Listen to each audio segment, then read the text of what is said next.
Meron po tayong Ilocano version, mga minamahal. Kindly po. Di umuna, Kronikas, kapitulo 16, versikulo 12. Nagiban nyo, dagiti, nakaskas daaw, ngar aramid, nga inaramid na. Dagiti, datdatlag na, kan dagiti, panangakum, itingiwat na. Amen. Malakas na palakpak sa ating mahal na Panginoon. Praise the Lord. Praise the Lord. Oh, lagipin nyo, kapsat, lagipin tayo. Noon niya ti inaramid ni Apo Diyos. Maminamahal, marami pong ginawa ang malapay sa ating buhay. Yung iba po, dapat 6 feet below the ground na. Pero maminamahal, ano po ang ginawa sa atin ng mahal ng Panginoon? Tayo po ay pinagaling sa ating taglay na karamdaman. Ay, hindi nyo natutuwa ko kanina sa patutuwa rin na maminamahal yung nag-share yung kanyang asawa. Ay, may patay na binuhay, nagalit pa siya. Ganun mamina kasi pag hindi natin alam ang katotohanan ng maminamahal, sino bang parang ano pa natin, sumasampalataya pa tayo doon sa mga nagbibinta ng mga gamot, yung mga magic-magic, mga kapatid. Diba? Pero dito pala, maminamahal, wala pong magic dito. Hindi nagmamagic dito, maminamahal. Totoo, maminamahal. At ang maganda pong balita, libre. Walang bayad, maminamahal.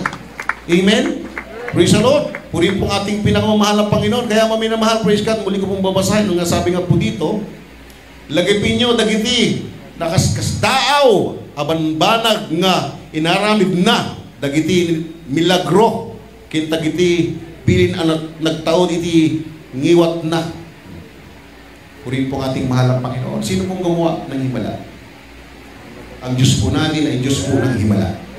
Kaya siya lamang nagpapagaling. Grabe po minamahal, di ba? Yung patutong po natin kapatid, from Tres Martires. Pero taga rito po siya, taga, ano yun? Aringay, yan. Maminamahal, na pinagpala ng mahal ng Panginoon. Dumating ang mga time na talagang sila isulubok sa pananampalataya. Pero mismo ang mga anak po natin, maminamahal na turuan, sila mismo ang nanindigan sa pananampalataya. Grabe, maminamahal, talagang ma-amaze po tayo sa gawa ng mahal ng Panginoon. Kaya, lagi po nating alalahanin, lagipin nyo. Alalahanin po natin, Panginoon, anong ginawa? What God has done for us, maminamahal. Ano ba ang ginawa sa atin ng mahal ng Panginoon? Marami po. Pagising pa lamang natin sa umaga, nandun na yung ating pagtaas ng gawin. Mahal po, maraming salamat sa panibagong buhay, panibagong kalakasan. Nung araw ba na nagagawa po natin yan, maminamahal, hindi. Good morning coffee, good morning cigarettes, good morning bisyo. Oh, yun, maminamahal. Maaga pa lang, nandun na tayo sa marites natin. Pero dito maminamahal, kailangan magpuri ka sa mahal ng Panginoon para ang diablo o kabusor ay hindi makalapit sa atin. Amen. Ganun po maminamahal. So, second book maminamahal, Salmo Kabanatang 111, talatang 4. Dito sa aklat ng mga awit, ang kabanatay 111, ang kabanatay 4. Kanyang ginawa ang kanyang mga kapaparaghang gawa upang alalahanin ang Panginoon ay mapagbiyaya at puspos ng kahabagan. Amen. Praise the Lord. Praise the Lord. Sabi ka Tagalog po. Ay, wika, Ilocano pa lang. 111, mga awit, versikulo 4. Inaramid na dagiti nakaskas daaw nga aramid na tapno laglagipen eda ti Apo managparabor ken manangaasi. Amen. Everybody say praise the Lord. Diba? Maminamahal. So, ag-aramid iso nakadagiti nakaskas daaw. Oh? Kaya maminamangha po tayo. Maminamahal. Sabi po dito mga kapatid ko, abanbanag saan ang malipatan. Oh, kaya huwag natin kalimutan maminamahal. Kapag tayo po'y lumimot, tayo rin po malulugi. Kaya maminamahal, sabi ako ng Biblia, lagipin tayo kapsat, nung kanya di inaramid. Kaya Apo Diyos, tayo maminamahal. So, maminamahal, praise the Lord, tayo po ay nandito na po sa last verse, Exodus chapter 13 verse 3. Kasi hindi po ito maminamahal. Ito po ang pinakano, alalahanin po, remember what God has done for us, maminamahal. Exodus Kabanatang 13, talatang 3. At sinabi ni Moises sa bayan, alalahanin ninyo ang araw na ito na inialis ninyo sa Ehipto. sa bahay ng pagkaalipin, sapagkat sa magitan ng lakas ng kamay ay hinango kayo ng Panginoon sa dakong ito. Wala sino mang kakain ng tinapay na may lebadura. Amen. Exodo Kapitulo 13, versikulo 3. Kaya't ni Moises, kinuna nakadagiti tao, laglagapan nyo daytoy nga aldaw, iso a panagtalaw yo sa di Ehipto, iti balay a nakaadipnan, taga po iti napidsa nga ima, inlapsot na kayo ti Apo, iti daytoy nga ayan, awanto ti makan a nalabodaraan at tinapay. Amen. Amen. Praise the Lord. So, lagi nating alalahanin natin ang araw kung kailan tayo maminamalhinangon ng mahal na Panginoon. So, we are more than conqueror, maminamal. And we are modern Israelites. Bakit? Kasi po, Israelites is a chosen people of God. But now, we are modern Israelites. At ano po ang mga Israelita? Sila po ay pili ng mahal na Panginoon. At tayo rin po yung pinili, maminamal, mula sa lusak ng kasalanan. Tayo po hinango ng mahal na Panginoon. Hindi katulad po ng mga Israelita, hinango po sila doon sa Egypt. Sapagkat sila slave, samantalang tayo minamahal, hinango tayo ng mahal na Panginoon sa lusak ng pagkakasala. Ang tanikalan na sa atin maminamahal ay tanikalan ni Satanas, maminaalipin tayo ng kasalanan. Subalit isang araw, nagtakda ang Diyos ng kaligtasan maminamahal. Tayo po ay nakakilala sa Kanya at tayo po ay nakalaya maminamahal. Ngayon ay naglalakbay tayo maminamahal, praise God. So ang Israelita po ay naglakbay din. Sabi ng mahal na Panginoon, ginamit si Moses ng ating mahal na Panginoon para hanguin ang Israelita doon sa Egypt. Ang ating panahon naman ngayon, ang ating kagalang-galang mga pastor, kapalik tayong bilay mamadir. Ang ginamit ng mga napin upang tayo po ay agawin kay Satanas, maminamahal, at sa ating paglalakbay, tayo po yung pagpapatuloy, maminamahal, hanggang sa katapusan, maminamahal, ng sabi ng Biblia, mga kapatid, ang mga kapagtitiis hanggang sa wakas ay siya lamang maliligtas. Maraming bagay na babatay tayo, maminamahal, at huwag rin po tayong titingin kahit kanino. Para mabisiter din po. Parang pagdating na paglakad natin, hindi na tayo titingin. Wala na tayong titingnan. Hindi po gano'n, maminamahal. Kasi po, lahat po tayo may kahinaan. Lahat po tayo ay may mga kanya-kanya po mga maminamahal, meron po tayo lahat. Makapatid, kaya nga sabi ng Malapin, just look unto Jesus, the author and finisher of our faith. Amen? Kaya, mapa-ikaw, mapa-ordained preacher ka, mapa-preacher ka, mapa-prayer warrior ka, maging ikaw ay elder of the church, choir member, anuman ang pagiging membro mo sa church. Lahat po tayo ay hindi perfect. Nobody's perfect. So, minamahal, praise God. So, bahagi po ng buhay po natin, lagi natin alalahanin, maminamahal po, paano tayo hinango ng mahal na Panginoon. Straight ahead. Minsan kasi, maminamahal, praise God, di ba si Joseph? Siya po ay tinapon ng kanyang mga kapatid, yung inggit ay dumating sa buhay ng mga kapatid, maminamahal. Grabe, isipin po natin kung hindi dumating sa ating buhay, kakayanin kaya natin, maminamahal, pero yun ay naging example para maminamahal, tayo po ay tumatag sa gawain ng ating mahal na Panginoon. Kung ikay pinagwiwikaan ng mga sari-saring masakit na salita, pero hindi naman totoo, tanggapin mo. Kasi sabi, blessed are. Mapapalad ang mga pinagwiwikaan ng iba't ibang mga salita na masakit na hindi totoo. Kung alam mo hindi totoo, tanggapin mo lang. Kasi pinagpala ka. Amen? Matthew chapter 5, verse 11 yan, maminamahal. So mga kapatid, marami pong binabatak maminamahal ang Kristiyano. Kaya lagi nating alalahanin kung paano tayo pinagpala ng malapit. Doon lang tayo mga kapatid. So kasi nga, galit ang Timoteo sa atin. Mula nang tinanggap natin ng malang Panginoon, since na tinanggap natin ng malang Panginoon, galit na po ang diablo sa atin 24/7. Kasi si Job, di ba? Ang example si Job. Si Job, nagkaroon siya ng maminamahal si Satanas. Ang ating greatest accuser, walang iba si Satanas. Tuwin ko po siya 24/7. O di ba? Dalawang bagay na ang sinabi ginawa ni Satanas kasi may gusto siyang kunin eh. Panginoon, kaya ka lang pinaglikuran ni Job kasi pinagpala mo siya. Lahat ng bagay kinulong mo siya sa iyong kapangyarihan. Kaya pag tayo may kulong sa kapangyarihan ng Panginoon, galit si Satanas kasi pinagpala ka material, yung exhortation po, lahat ay pinagpapalay tayong malapag. Galit si Satanas. Kaya sabi niya, subukan mo na mawala lahat ng kanyang mga ari-arian niya.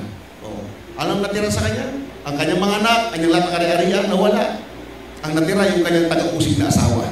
May bonus pa yung kanyang yung kanyang trials. Imbis na maging katuwang, maglingkod ka pa ba sa Diyos mo? Kami nangyari sa'yo. Pero sinagot siya ni Job.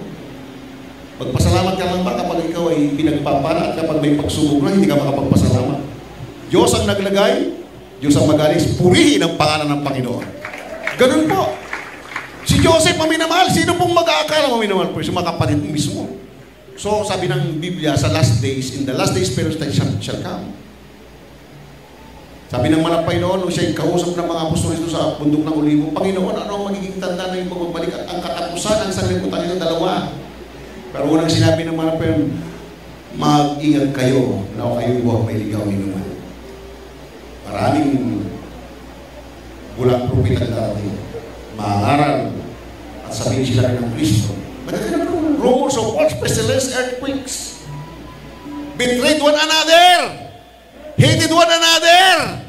So yun po'y magaganap talaga, maminamahal. Halimbawa, meron tayong kapatid na tayo, maminamahal, na social media, may mga problema tayo sa social media pa. Maminamahal pa nagpipray po natin. Kasi isipin natin palagi, all things work together for good. Yung pala may purpose, maminamahal. Bakit ikaw ay sinusubok ng kaaway, maminamahal, upang lalo kang tumatag sa panampalataya? Look not unto man, but looking unto Jesus, the author and finisher of our faith. So maminamahal, alalahanin po natin, lagitin yung kapsat. Lagi nating alalahanin ang ating, remember what God has done for us. Maminamahal. Lagi po tayo doon, mga kapatid, nakatutok. Dahil meron tayong buhay na walang, kaya galit ang demonyo, maminamahal, hindi naman siya pupunta rito, may sungay, may buntot, may stinidor.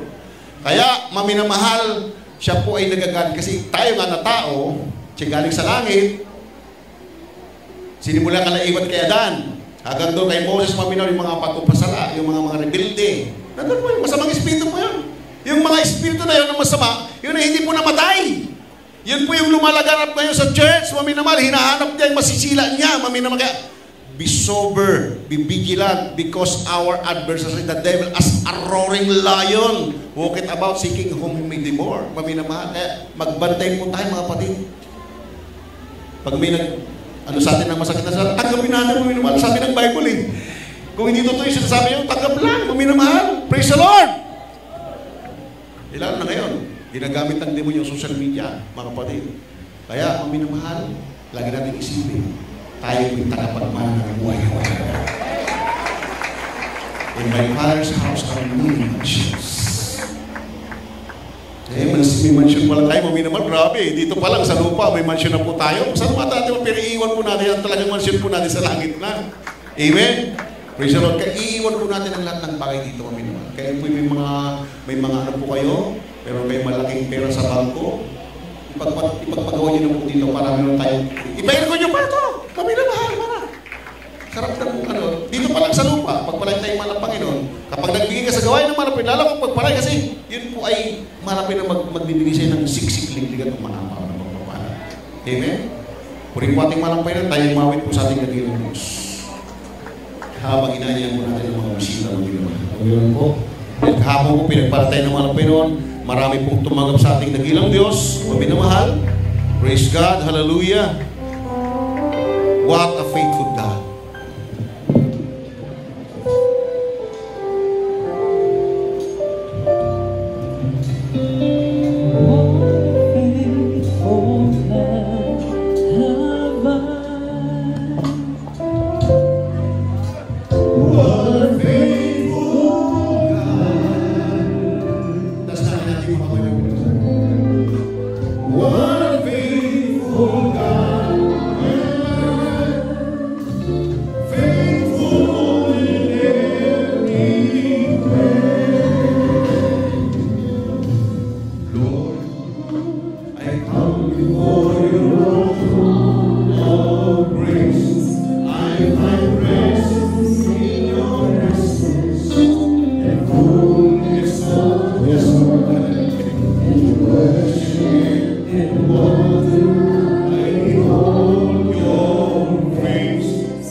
Kagalingan ng karamdaman, maminumang praise ka, ito'y nagmumula rin sa individual na nila. Ang mga narinig mo patotoo kanina, yan po'y naganap dahil sila po'y sumampalatay sa mga ng Panginoon. For without faith, it's impossible to please God. Kaya maminamahal, tayo po ay lalapit sa mga ng Panginoon, mga ipanampalataya sa pagkat yan po isa sa mga reglamento ng kaligtasan mo ng praise God. So ang sabi nga po dito, praise God, at kung walang pananampalataya ay hindi maaaring maging kalugulog sa sapagkat ang lumalapit sa Diyos ay dapat sumampalataya na may Diyos at siya ang nakapagbigay ganti sa mga hasta niya at isyanan. Kaya dumating ang kagalingan ng karamdaman sa mga pinagaling dahil sila po ay hinanap nila ang mahal ng Panginoon. Kaya ngayon mga kapatid, tanggapin po natin mahal ng Panginoon po 4 na reglamento ng kaligtasan. Una, pamati. Number 2, minamahal, repentance, panagbabawi. Then, ang pangatlo po praise God ay bautismo, maminamahal. Kailangan po tayong mabautismoan, katulad ng ating pinangaral kahapon, minamahal, praise God, except a man be born again, he cannot see the kingdom of God. So mga minamahal, praise God, kung na natin nasa ito na surat in Acts chapter 2 verse 38.